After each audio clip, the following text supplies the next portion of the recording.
we recording? We're recording. Yeah, this is it. This is live now. So welcome everybody. My name is Rick. And my name's Sophia. And this summer we have been doing a project which is called Project Plastic. And what was the point of Project Plastic, Sophia? Well, the point of it was to learn a lot more about plastic than what we already knew. And we just gathered 9 questions and we researched the answers and would like to share it here with you.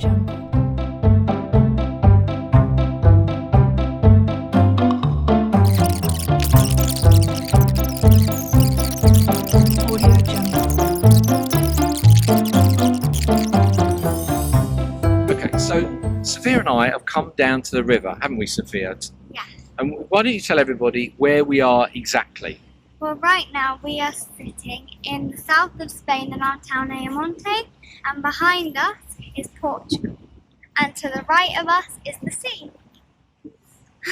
That's right. So the Atlantic Ocean is just there, a couple of kilometres away, and this river behind us here is the border between Spain and Portugal, and we're in Spain, and there is Portugal. And there's the ferry going to Portugal right behind us. Okay.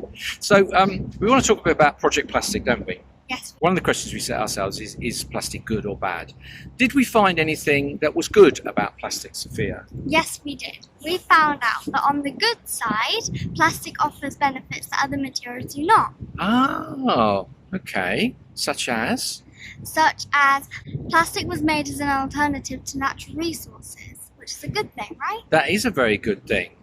And otherwise, we would have to use things such as wood, which would mean chopping down more trees. Which is a bad thing. Which is a bad So thing. by using plastic, by having plastic, we can avoid using some things like trees, right? So that's a good thing, isn't it? Yeah, so we found that there are some good reasons. So we don't want to all be negative as we go into investigate what Project Plastic is all about. Happy with that? Yes. We've learned then that it's not all bad, okay, when it comes to plastic. But a question I've got for you, Sophia, is where does the plastic all go? Well, most of it is scattered through landfills or thrown into ecosystems on water or land, and a small amount has been incinerated. The rest just gets discarded and goes into the sea. You know what, I've completely forgotten what I've got to say now. Is that such a problem then? Because surely the plastic just breaks down and disappears even if it's in landfill. Sadly, no. We've learned that plastic takes over 450 years to disintegrate, and that's not even completely breaking down into nothing. It's not to say plastic doesn't break down. It does, but it just takes a long time, and the chemicals never fully disappear. So I see what the problem is now. So even things like plastic bottles, like we use every single day with water in it, they go into landfill, but they could take 450 years to just decompose, but they never actually really go away.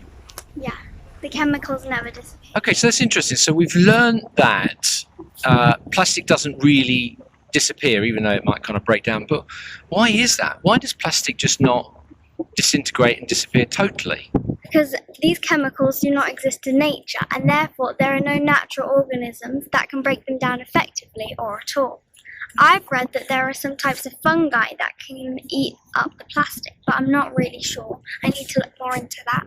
We've learned then that plastic doesn't really ever go away, right? It doesn't disintegrate and the chemicals are still around forever.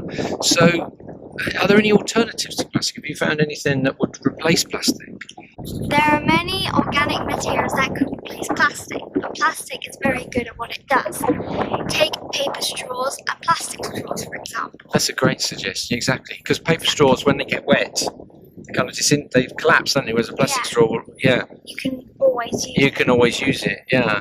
Did you find any other examples? I did find more examples, such as natural cloth can replace plastic bags, cotton wool, hemp or bamboo can replace clothing and won't shed plastic when washed. Oh, I get it. So there are alternatives to plastic. Yes. But the point is that plastic is very good at what it does. So even though there's some downside, it's actually very effective. It's what's called, its utility is very good. Yes. And that's what we have to find an alternative to. Gotcha. So what we've basically learned then is that plastic has many good uses, and it would be difficult, although there are alternatives, it would be difficult to replace them. And that's why we use so much plastic, is because plastic is just very good at doing what it does. But the question then is, well, what would happen if we stopped making plastic? If we stopped using plastic, what would happen then, Sophia? Well, the main thing is that we would stop making and using all of this waste and rubbish that won't go away. That means we would stop polluting our seas and water, and we would stop polluting the atmosphere and more global warming, because the burning and recycling of plastic makes a lot of carbon dioxide, Got it. which is bad for the atmosphere. Which is bad for the atmosphere. We've done Project Plastic, right? And before we come on to the 5 lessons, what are your conclusions? Well, my conclusions are that plastic is really good at what it does, and even though there are many alternatives, they're not as good as actual plastic. Got it. But I think that it's how we use it and throw it away. So maybe it's the people and not the plastic. Oh, I see what you've done there. It's not the plastic, it's the people. Okay, so we've enjoyed doing this project, haven't we? And we've got 5 lessons to share with you, but don't go away, because after the 5 lessons, what's coming?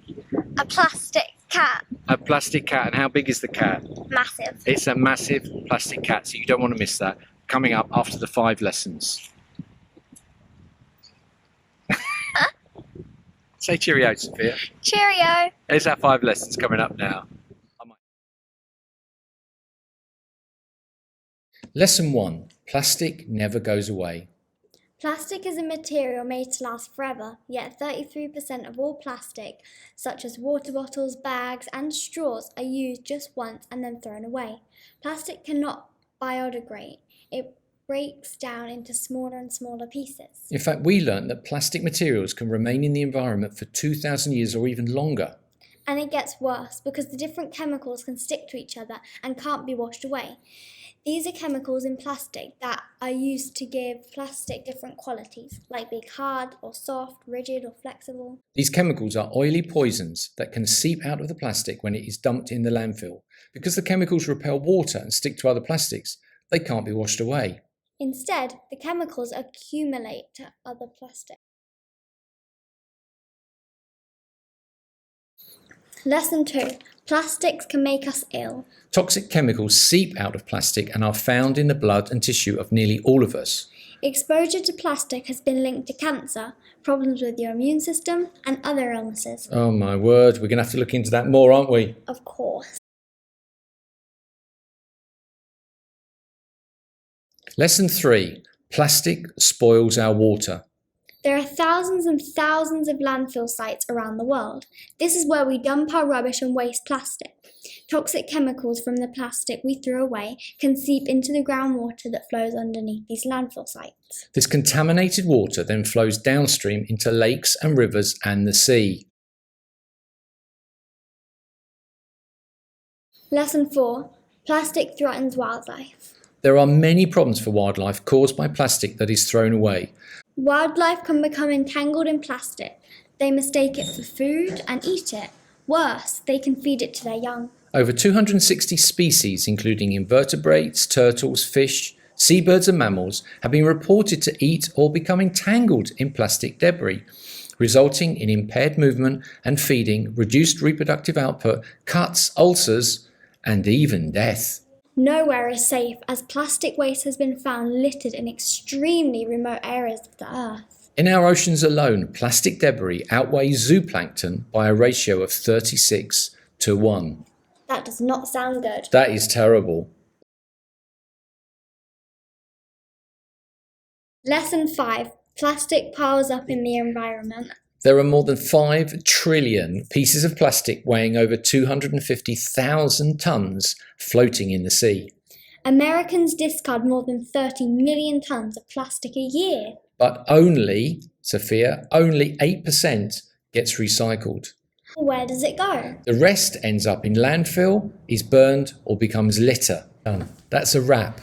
That's what they say. Okay, so today me and Rick have came down here to see a plastic cat. That's not actually a cat, it's another animal, but we'll get into that in a minute.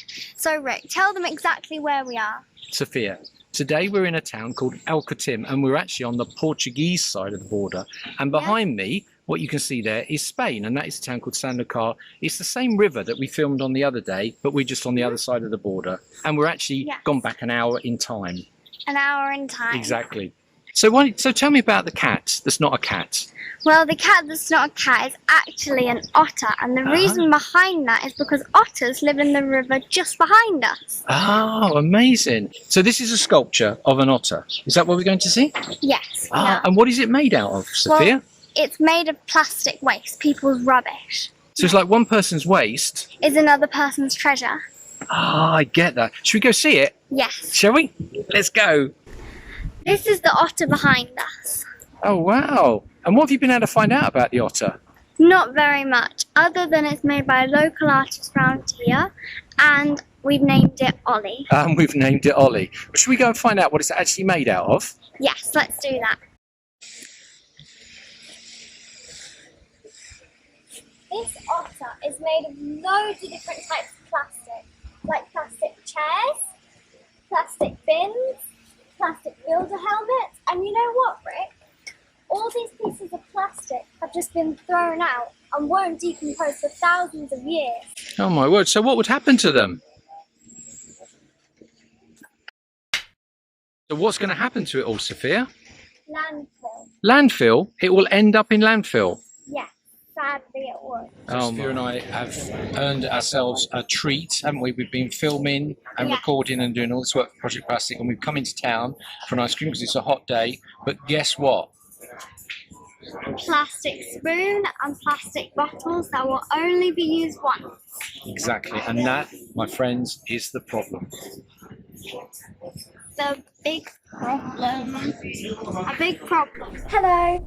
So today I've made a list of a few things in my house that are made of plastic that I'm going to share with you today. Hairbrush, hair clip, piggy bank, photo frame, chargers, cleaning products, beauty products, shampoo, conditioner, body wash, and soap have plastic bottles, toothbrushes, toothbrush charger, the shower screen, light bulb, sunglasses, straws, light switch remotes, pen cups, dresser, clothes hanger, perfume bottle, deodorant, bag, hair bubbles, keychain, bookmark, containers, mirrors, makeup items, nail varnish remover pots, photo albums, plastic pockets, AirPod cases, headphone, projector, phone case, notebook, Rubik's cube, and plastic bin bag, toys.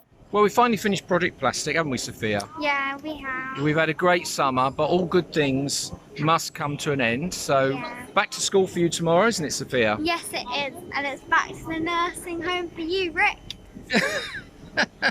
That's a wrap. That's a wrap. Should we go get an ice cream? Definitely. We've earned it, haven't we? Yeah. All right. Bye, folks. Cheerio. Yes, there are many organic materials that could replace plastic. Why are you laughing? Why are you laughing? I don't know. Audio Jungle.